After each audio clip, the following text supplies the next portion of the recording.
10장 전체가 노아의 자손들의 족보에 대한 이야기죠. 우리가 성경을 읽다가 이런 이름들로만 쭉 되어져 있으면 마태복음 낳고 이런 내용만 쭉 읽다 보면 도대체 이놈의 족보가 나오고 무슨 상관이 있길래 라는 생각을 하는 경우가 있죠. 그러다 보니까 성경을 읽다가 역대상 5장부터 10장까지 쫙 또 족보잖아요. 그러니까 족보 이야기 이름들만 쭉 나와 있는데 그 족보가 나와 있는 우리 성경을 읽다 보면은 이 이름들을 다 읽어야 되나 이런 생각을 가질 때가 있죠. 그러면서 오늘 말씀의 제목 고백합시다. 족보가 나와 무슨 상관인가? 족보가 나와 무슨 상관인가? 라는 생각을 합니다. 오늘날도 족보 타령하는 사람들이 있으면 참 구시대적인 그런 사고라고 이렇게 하면서 비아냥거리는 경우가 없지 않아 있습니다.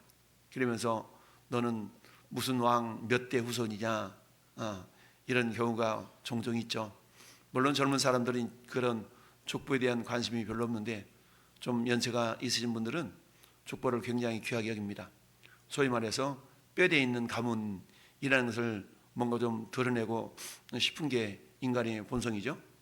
자, 오늘 성경에도 족보에 대한 이야기 나오죠. 여러분, 노아 홍수 이후에 모든 인류는 결국 노아의 세 아들 셈과 함과 야벳의 후손들로 이루어지게 됩니다. 그러면서 노아의 후손이 결국 어디는 백인이요 황인이요 흑인이요 이렇게 나눠진다라고 말은 하고 있지만 실질적으로 반드시 또 그러한 것만은 아닌데 어쨌든 이 족보를 통하여서 하나님이 우리에게 말씀하시고자 하는 것은 뭔가를 우리가 한번 묵상해 보기를 원합니다. 여러분, 노아가 포도주에 취해서 장막 안에서 벌거벗고 누워있을 때에 우리가 아는 것처럼 노아의 둘째 아들이었던 함이 아버지의 치부를 들춰내고 그 형제들한테 가서 올레리 꼴레리를 외침으로 아버지 노아로부터 저주를 받게 됩니다. 아무리 내 자식이라 할지라도 아버지의 치부를 드러낸 그 자식이 결국 사랑으로 감싸줄 법도 하지만 성경은 그렇지 않은 것을 보게 됩니다. 이것은 노아 한 개인의 문제인 것뿐만 아니라 우리가 인류 역사를 살아감에 있어서 결국 사랑은 허다한 죄를 덮는다 라는 베드로전서 4장 8절의 말씀처럼 서로 뜨겁게 사랑할지니 사랑은 허다한 죄를 덮는다. 즉 이런 모습을 통하여서 우리가 하나님의 사랑이 얼마나 위대한 것인가를 엿볼 수 있게 되고요. 그리고 결국 사랑이라는 것은 주님 우리에게 주신 위대한 능력인데 그 능력을 상실해버렸다라는 얘기는 결국 인본주의적인 삶을 살아가는 자들이다 라는 것을 보게 됩니다. 그러면서 오늘 셈과 함과 야벳의 자손들이 1장부터 마지막 절까지 기록되어 있는데 성경은 장자였던 셈의 자손을 먼저 기록한 것이 아니라 막내인 야벳의 자손을 먼저 1절, 2절, 3절, 4절, 5절까지 기록하고 있습니다. 그러면서 5절 말씀에 이렇게 얘기하죠. 이들로부터 여러 나라 백성으로 나뉘어 각기 언어와 종족과 나라대로 바닷가의 땅에 머물렀더라 라고 말씀하고 있어요. 각기 언어와 종족과 나라대로 바닷가의 땅에 머물렀더라 뿐만 아니라 오늘 마지막 20절도 보면 이들은 함의 자손이라 각기 족속과 언어와 지방과 나라대로였더라 라고 기록하고 있는 걸 봅니다. 결국 우리는 이것을 통해서 알 수 있는 건 뭐냐? 우리 창세기 9장 1절에 하나님이 노아에게 새로운 언약을 맺으시는데 그 언약의 내용이 뭡니까? 하나님이 노아와 그 아들들에게 복을 주시며 바라크 복을 주시며 그들에게 이르시되 생육하고 번성하여 땅에 충만하라 라고 말씀하시고 복을 주셨죠. 결국 이 하나님의 말씀이 성취되는 사건, 성취되는 모습이 창세기 10장 족보의 확장으로 나타나게 됩니다. 따라서 우리 그냥 족보 이름들을 굳이 외우지 않아도 될 이름들을 우리가 읽어가면서 이 족보가 나와 무슨 상관이 있나 라고 생각할 수도 있겠지만 이것은 우리 하나님의 섭리의 차원에서 우리가 생각해 보아야 된다라는 사실입니다. 여러분, 그러면서 크게 우리는 두 흐름을 생각해 볼 수가 있습니다. 노아의 아들이 비록 3명이었지만 3명의 아들 가운데 셈과 야벳은 아버지 노아로부터 축복을 받은 축복의 후손이다 라고 보는 반면에 함은 어떻습니까? 아버지 노아로부터 저주를 받은 저주의 후손이라고 볼 수가 있겠죠. 그럼 이 땅의 흐름이 두 가지 흐름으로 볼 수가 있어요. 축복된 자손의 흐름과 그렇지 못한 자손의 흐름으로 볼 수가 있죠. 근데 그럼에도 불구하고 오늘 보면 이 야벳의 아들들은 전부 14명이 기록되어 있고 함의 자손들은 모두 약 30명 정도가 기록되어 있고요. 그리고 우리가 내일 묵상해 볼 셈의 자손들은 26명이 기록이 되어 있어요. 숫자적인 면만 본다 그러면 이 함의 자손이 가장 많이 번성한 것으로 보게 되죠. 우리 하나님께서 노아를 통해서 생육하고 번성하여 땅에 충만하라 라는 축복을 어찌 보면 가장 많이 받은 족속이 함의 자손이다 라고 볼 수가 있죠. 근데 그 함의 자손은 아버지 노아로부터는 저주를 받은 족속인데 그럼에도 불구하고 이 땅에서 번성해 가는 것을 보죠. 그러면 이런 내용들을 보면서 우리는 무엇을 생각해 볼 수가 있을까? 여러분, 성경이라는 것은 예수님이 요한복음 5장 39절에서 말씀하고 있는 것처럼 너희가 성경에서 영생이 있는 줄 알고 상고하거니와 그 성경은 내 이야기다, 나에 대한 이야기다 라고 주님이 말씀하고 있습니다. 그렇다면 창세기 10장은 예수님과는 전혀 상관이 없는 듯한 그런 이름들로만 이루어져 있는데 과연 예수님은 어떤 관계가 창세기 10장에 나타나 있을까를 또한 우리가 생각해 볼 수가 있습니다. 그렇습니다. 이 족보가 나와 무슨 상관이 있나? 두 번째는 그럼 이 족보를 기록한 목적은 무엇인가? 우리 이 두 가지 질문을 해볼 수가 있겠죠. 이 족보가 나와 무슨 상관이 있나? 그리고 이 족보의 목적은 무엇인가를 이렇게 우리가 묵상해 본다 그러면 여러분, 족보가 나와 상관이 있어요? 상관이 있으니까 우리가 묵상하는 거 아니겠습니까? 여러분, 족보가 나와 어떤 상관이 있을까? 우리는 창세기 3장 15절에 여자의 후손에 대한 이야기가 나오죠. 여러분, 사탄에 의해서 죄가 에덴 동산에 들어오면서 하나님은 아담과 하와와 그 뱀을 저주하는 내용이 나옵니다.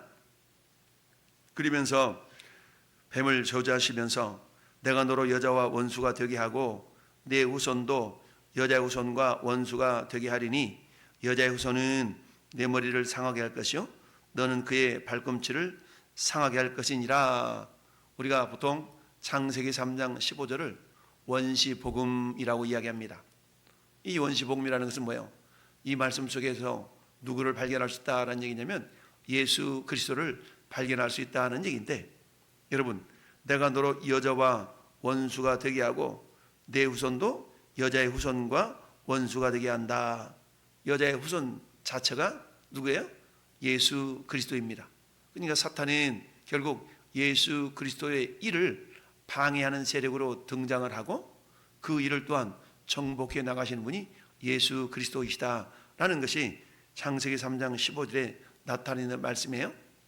이처럼 사탄에 의해서 이 땅에 죄가 들어오고 그리고 그 죄를 정복해 나가려고 하는 그 하나님의 섭리 가운데 기록되어지는 것이 오늘 족보에 대한 이야기인데요.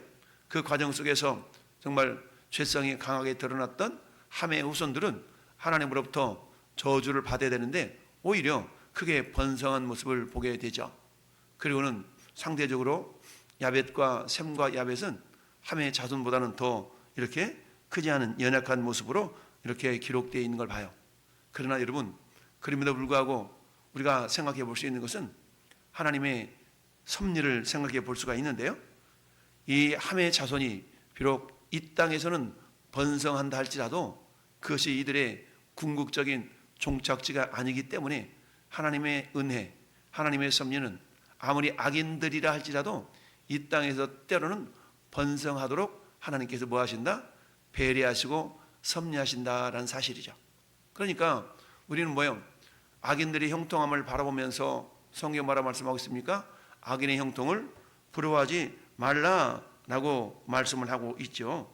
여러분, 잠언서에 보니까 16장 4절에 여호와께서 온갖 것을 쓰임에 적당하게 지으셨나니 악인도 악한 날에 적당하게 하셨느니라 라고 말씀하고 있습니다. 왜 악한 것들이 왜 필요하냐?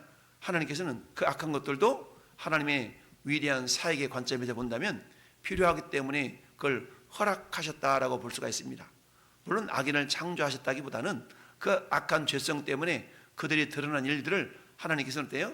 그저 때로는 묵과하시고 방관하셨다라기보다는 허용하셨다라는 얘기입니다. 왜 그럴까요? 우리는 로마서 1장을 보면 하나님을 알만한 것들이 피조세계 속에 다 담겨져 있음에도 불구하고 인간들이 그 피조세계를 바라보면서 하나님의 신성과 하나님의 능력을 찬양하는 것이 아니라 그것들을 금수와 버러지 형상으로 바꿔버렸다라고 말씀하고 있어요. 그러면서 하나님께서 뭐라고 말씀합니까? 그러한 그들의 죄악상들을 내어버려 두사라고 말씀하고 있습니다. 우리의 자녀들이 무엇인가를 잘못해요. 잘못하면 부모된 입장에서는 잘못하고 있는 그 행위를 우리가 어떻게 합니까? 잡아주려고, 교정하려고 우리가 무진 애를 쓰죠. 그러면 안 돼, 이렇게 해야 돼 라고 자녀들을 우리는 채찍질하고 책망하고 꾸짖기도 합니다. 그것은 뭡니까? 그 자녀가 잘못되어지는 것을 원하지 않기 때문에 일종의 우리는 어때요? 그것을 사랑의 매라는 말로 표현할 수가 있죠. 그런 과정을 통해서 자녀들이 바르게 자라가는 거 아니겠습니까? 근데 나와 상관이 없는 내 새끼가 아닌 다른 집 자녀들이 그렇게 하고 있을 때 굳이 가서 너 이러면 안 돼, 저러면 안 돼, 우리가 이야기할 수도 있지만 그럼 뭐라고 그래요? 당신이 뭔데? 이렇게 따지는 경우가 많이 있죠. 그러다 보니까 어때요? 아예 관심을 갖지 않고 그냥 내어버려 두는 경우가 있죠. 내 자식이라면 굳이 간섭해서 이러면 안 돼, 저러면 안 돼 그러겠지만 내 자식이 아니기 때문에 굳이 간섭하지 않냐고 내어버려 두사, 마치 로마서 1장의 말씀처럼 그런 경우를 보게 됩니다. 따라서 내가 관심을 갖지 않고 내어버려 둔다는 얘기는 사랑에서 제외되었다라고 볼 수가 있죠. 하나님도 역시 마찬가지입니다. 함의 자손들이 여기서 보니까 야벳과 셈의 자손들보다 더욱더 번성해 나가는 것을 보게 되는데요. 그러면 이러한 것들은 결국 하나님의 축복의 약속인가? 라고 볼 때 비록 이 땅에서 죄인들이라 할지라도 악인들이라 할지라도 이 땅에 살아가는 날들 동안에는 그들에게도 번영을 허락하셨다라는 얘기입니다. 그런 과정 속에서 어때요? 그들이 회개하고 돌아오면 하나님의 은혜의 족속이 되겠지만 그러나 그들이 스스로 잘난 것처럼 여긴다면 결국 그들도 멸망의 자식들이 되고 말죠. 여러분, 이처럼 우리는 성경을 읽다 보면은 이처럼 비정상적인 것 같은, 결국 왜 저 인간은 예수님도 안 믿는데, 오늘날도 마찬가지 아닙니까? 저 인간은 예수님을 알지도 못하는데 하는 일마다 잘 되고 나는 이처럼 열심을 다해 신앙생활 하는데 내가 하는 일은 왜 잘 안 되지? 이런 생각을 갖는 경우가 있습니다. 그러다 보면 어때요? 하나님 이러기에요? 왜요? 예수 믿으면 복되고 형통하리라 라는 말씀이 우리의 인생에 많은 도움을 주는 말씀이기도 한데 실질적인 삶의 현상을 보면 어떻게 됩니까? 나는 예수님을 잘 믿는데 내가 행하는 일들이 비록 잘 안 돼. 근데 저 인간은 예수님을 믿지도 않는데 행하는 일을 보면 잘 돼. 이러한 고민을 가졌던 시인이 기록한 성경이 시편 37편입니다. 여러분, 시편 37편 한번 잠깐 열어볼까요? 시편 37편 보면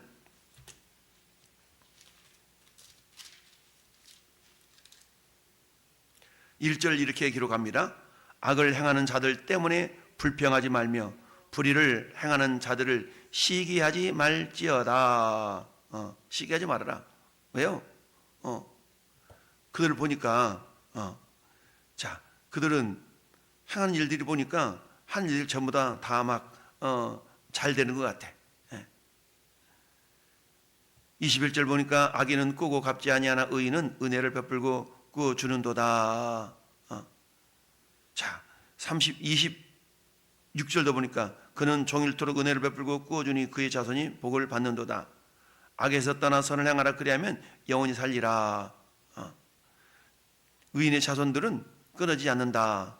악인의 자손은 끊어진다. 이런 말을 쭉 하고 있는데, 근데 어때요? 이런 모습을 쭉 보면서 시편 37편 34절 볼까요? 여호와를 버리고 그의 도를 지키라. 그리하면 내가 땅을 차지하게 될 것이라. 악인이 끊어질 때에 내가 똑똑히 보리로다. 내가 악인의 큰 세력을 본즉 본래 땅에서 서 있는 나무 잎이 무성함 같으나 내가 지나갈 때에 그는 없어졌나니 내가 찾아도 발견하지 못하리로다. 결국 어떻게 되냐? 38절처럼 범죄자들은 함께 멸망하리니 악인의 비리는 끊어질 것이나 의인들은 구원은 여호와로부터 오나니. 이렇게 말씀하고 있어요. 그러니까 결국 일시적인 번성을 하나님은 허락하기도 하시지만 그러나 결국 그들의 종말은 어때요? 아름다운 모습으로 끝나지 않는다라는 얘기입니다. 이처럼 족보가 나와 무슨 상관이 있는가? 상관이 있다. 그것은 결국 모든 성경은 예수 그리스도에 대한 이야기죠. 여러분, 예수님이 어떻게 이 땅에 오세요? 족보를 통해서 오시죠. 예수 그리스도께서 결국 족보를 통해서 오는데 함의 자손을 통해서 오시는 것이 아니라 셈의 자손을 통해 예수님이 이 땅에 오시거든요. 그런 어떤 족보를 통해서 이 땅에 오신 모습들을 보는데 비록 함의 자손들이 이렇게 번성해서 인간의 눈에 볼 때는 여기 보니까 저 니므론의 자손들이 결국 10절에 보니까 바벨과 아수르, 그러니까 바벨론 제국과 아수르 제국을 건설한 것이 함의 자손들이에요. 자, 그래서 아수르 제국은 북쪽 이스라엘을 멸망시키고 그 다음에 바벨론 제국은 남쪽 유다를 멸망시키잖아요. 그러나 결국 이들은 어때요? 결국 야벳과 셈의 자손들에 의해서 오히려 멸망을 당하게 되죠. 결국 우리는 어때요? 이런 걸 보면서 악인의 형통을 부러워하지 말아라 라는 말씀 우리가 기억해 볼 수가 있습니다. 자, 그러면서 하나님께서 버림받은 자랄지라도 일시적으로 번영을 누릴 수가 있다. 그러나 성경은 잠언서 21장 4절 말씀에 눈이 높은 것과 마음이 교만한 것과 악인의 형통한 것이 다 죄다라고 말씀하고 있습니다. 악인의 형통이 죄예요. 왜? 그 형통 때문에 하나님을 찾는 것이 아니라 오히려 더 하나님을 대적하기 때문이죠. 여러분, 악인들이 형통한 모습을 보면서 그래. 야, 너 예수 믿어도 잘된 게 뭐가 있어? 나봐. 나는 예수님을 안 믿어도 이렇게 잘 된다. 하나님 어디가 있어? 라고 하나님을 대적하는 모습으로 나아가는 경우가 많다라는 얘기죠. 사랑하는 성도 여러분, 명절 주간입니다. 여러분 삶의 현장이 때로는 믿지 않는 일가 친척보다 더 어려움에 처해 있을 수도 있습니다. 그렇다고 해서 결코 기죽거나 그렇다고 해서 결코 비교의식 속에 쌓이지 마시고 우리 영원한 나라, 영원한 천국에서 주님과 함께 영원히 살 그런 날이 기다리고 있기 때문에 이 땅에는 비록 잠시 잠깐의 어려움이 있다 할지라도 주님은 반드시 악인의 형통을 불하지 말라라는 주님 말씀처럼 나와 내가 예수 그리스도를 믿는 믿음을 가지고 있다면 그 믿음 자체가 결국 형통이다. 형통은 세상적인 기준에 의해서 뭔가 잘 되어지고 번성해야만 되는 것이 형통이 아니라 우리 구주 모신 것이 초막이나 궁궐이나 우리 구주 모신 곳이 그 어디나 하늘나라라는 찬송의 가사처럼 내가 주님과 함께하고 있고 주님이 나를 영원한 천국으로 인도해 갈 것을 믿는 믿음이 있다면 우리는 어떤 상황 속에서도 우리는 부요한 자인 것을 우리는 믿고 요한계시록의 서머나 교회에 대해서 말씀드렸죠. 서머나 교회는 믿음을 지키느라고 굉장히 어려움을 겪었어요. 세상적으로 하면 굉장히 가난했어요. 그러나 예수님은 그런 서머나 교회 성도를 바라보면서 실상은 부요한 자다라고 칭찬을 했습니다. 반면에 세상적으로 엄청난 부요를 누리고 있었던 라오디게아 교회를 향해서는 너희는 가난한 자다라고 주님이 그들을 책망하셨던 걸 봅니다. 오늘 하루도 내가 주 예수 그리스도를 믿는 믿음 안에 있다면 우리는 부요한 자입니다. 왜냐? 골로새서 2장 3절 말씀 보니까 예수 그리스도 안에는 온갖 지혜의 보화가 가득 담겨 있기 때문입니다. 오늘도 보배이신 예수 그리스도와 동행하며 그 주님을 자랑하는 복된 하루가 되기를 예수님의 이름으로 축원합니다. 아멘.